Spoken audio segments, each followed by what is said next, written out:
네, 안녕하세요. 오늘 소개해드릴 시계는 해밀턴 시계고요. 모델명은 H7776514의 모델입니다. 해밀턴 엑스윈드 모델이고요. 청판 모델입니다. 기존의 해밀턴 엑스윈드 같은 경우는 이런 형상의 시계 같은 경우는 크로노 모델이 거의 주였고요. 이렇게 크로노가 없는 그냥 데이데이트만 있는 모델 같은 경우는 처음 출시를 해준 것 같아서 이렇게 리뷰를 올려드리게 됐습니다. 그리고 엑스윈드에도 기존의 구형 같은 경우는 청판 모델이 없고 이제 건판, 흰판 모델들만 이제 출시가 됐었는데 이제는 청판 모델도 자연스럽게 출시가 되고 있는 걸 볼 수가 있고요. 이 제품 같은 경우는 이제 퍼리저버 같은 경우도 업데이트가 됐습니다. 기존의 뷰메틱 같은 경우는 H10 무브먼트를 쓰는데 이 모델 같은 경우는 H30 무브먼트를 쓰고 있고요. 파워 리저브는 80시간으로 서로 동일합니다. 아무래도 이제 데이데이트가 들어왔기 때문에 H30으로 따로 분류가 된 거 아닌가 그런 생각이 좀 들고요. 일단은 시계 구성과 짜임새는 상당히 좋습니다. 일단 청판의 흰 색깔의 인덱스와 핸즈가 상당히 잘 어울리는 편이고요. 그리고 네, 이 핸즈 같은 경우는 참 티타늄 재질 같이 이렇게 무광 형태로 되어 있는 거 볼 수가 있고 일반 스테인리스 같지는 않네요. 딱 봤을 때. 그리고 이 핸즈에 색칠이 되어 있는 야광 도료 같은 경우도 원래는 이제 끝부분이 스테인리스로 마감 처리가 되어 있는데 이 제품은 그냥 도료 부분으로 끝나 있어요. 그래서 이러한 형태도 처음 보는 형태거든요. 그래서 이런 것도 참 색다른 느낌이 든다라는 생각을 좀 해봅니다. 그리고 포인트도 잘 줬는데 초침 같은 경우는 이제 끝부분이 주황색으로 되어 있어가지고 포인트를 잘 준 걸 볼 수가 있고요. 이 12시 방향 이쪽에 흰색 부분도 잘 눈에 들어오게끔 해준 것 같네요. 그리고 또 이제 기존의 시계들은 오른쪽에 데이데이트 창이 있는데 이 제품 같은 경우는 9시 방향에 데이데이트 창이 있는 걸 볼 수가 있고요. 그래서 용두 같은 경우도 왼쪽에 있습니다. 왼쪽에 있어서 왼쪽으로 시계 방향으로 돌려주면은 풀리는 이런 방식이고요. 그리고 용도 살짝 빼서 돌리면 요일 돌아가는데 뭐 걸리는 느낌 없이 되게 부드럽게 돌아갑니다. 네, 이런 식으로요. 닫아줄 때도 이렇게 눌러서 지금 장갑을 껴서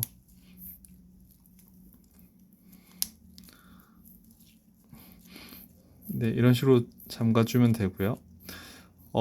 용도를 잠그는 타입이니까 방수가 20기압이라고 생각하시는 분들이 계실 것 같은데 10기압입니다.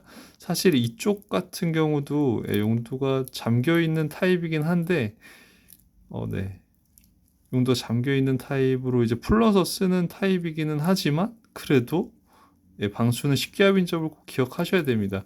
왜냐하면 안쪽 같은 경우는 시스루백이기도 하고 뭐 이런 부분이 이제 방수에 취약할 수가 있거든요. 그래서 아무래도 파이럿 시계이기 때문에 물에 담그거나 이렇게 하시면 안 된다는 점을 꼭 기억하셔야 됩니다. 간단히 스펙을 소개해드리자면 45mm 사이즈이기 때문에 우리나라 남성분들한테 굉장히 큰 사이즈가 될 것 같아요. 그럼에도 엑스윈드 예전에 소개를 해드렸던 쿼츠 모델보다는 그래도 동일한 사이즈인데 그래도 그렇게 커 보이진 않고요. 그리고 45mm이긴 하지만 엑스윈드에서 이렇게 크로노 없는 모델을 출시한 게 상당히 잘 해준 일이라고 생각이 들거든요. 기존의 엑스윈드 라인이 되게 화려하긴 하지만 지금 카키필드나 뷰메틱이나 재즈마스터 라인 오픈하트나 뭐 이런 라인들에 비해서 좀 주목을 못 받고 이제 구형 제품들만 좀 어느 정도 수요가 있었는데 이번 신제품에서 아무래도 엑스윈드의 위상이 조금은 올라가지 않을까 생각을 좀 해봅니다. 여러 가지 앞에 설명해드린 그런 특색 부분에 있어서도 상당히 잘해준 것 같고요. 네.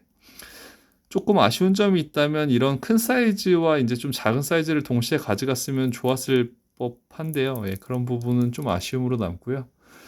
또 다른 스펙을 소개해드리자면 일단 러그 사이즈는 22mm라서 지금 직경이 45mm이기 때문에 22mm의 러그도 그렇게 커 보이진 않거든요. 그리고 기본적으로 사파이어 글라스 채택을 해줬고요. 안에는 보시다시피 보여드렸다시피 시스루백인 걸 보실 수 있습니다.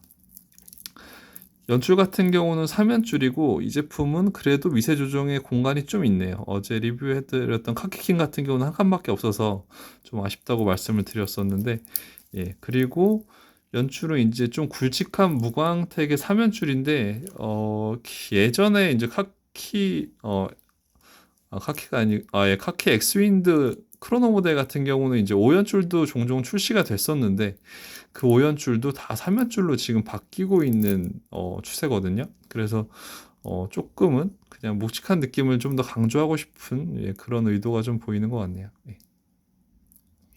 그래서 방수는 식기압인 걸 꼭 기억하셔야 되고요. 그래서 착용샷을 한번 보여드릴게요.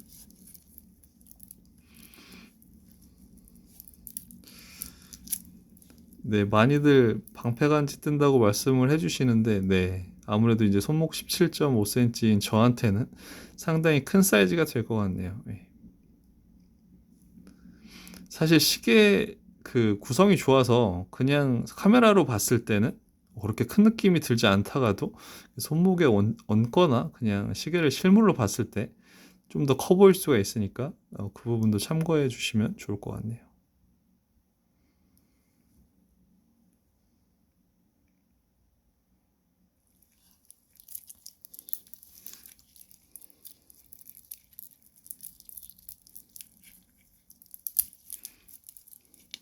그 시계를 좀 다양한 각도에서 보여드리도록 할게요. 예, 제가 가장 눈에 좀 특이하게 들어왔던 점은 이 핸즈 부분인 것 같아요. 핸즈 부분이 좀 두껍지도 않고요. 굉장히 얇게 빠졌으면서도 되게 부드럽고 매끈하게 생겼거든요. 그래서 핸즈 부분도 그렇고 인덱스의 이 부분도 그렇고요. 상당히 야광에도 괜찮을 것 같다는 생각이 좀 드네요. 네. 그리고 어쨌든 이 테두리 부분 쪽으로 안으로 움푹 들어가는 그런 형상이기 때문에 시계를 처음 딱 봤을 때 약간 입체적인 느낌도 있습니다. 카메라에서 보는 거랑은 조금 다르게 측면에서 보면 조금 느끼실 것 같은데 예, 약간 입체적인 느낌도 있고요. 뭐 케이스의 마감 형태나 어, 이런 유격 같은 것도 잘 잡아줬죠. 기본적으로 이런 것들은 걱정할 필요가 없는 그런 브랜드죠. 두께도 어느 정도 있고요. 무게감도 좀 상당합니다. 그래서 기존에 시계를 좀 큰 걸 좋아하시는 분들이나 좀 묵직한 걸 좋아하시는 분들께만 좀 추천을 드리는 그런 모델입니다.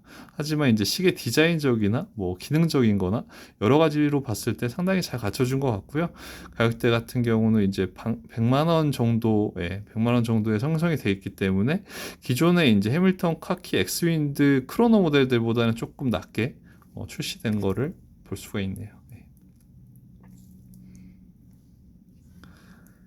네, 이렇게 해서 오늘은 해밀턴 카키 모델, 엑스윈드 모델을 리뷰해드렸고요. 다음번에 또 시간이 된다면 건판 모델도 리뷰를 해드리도록 할게요. 네, 감사합니다.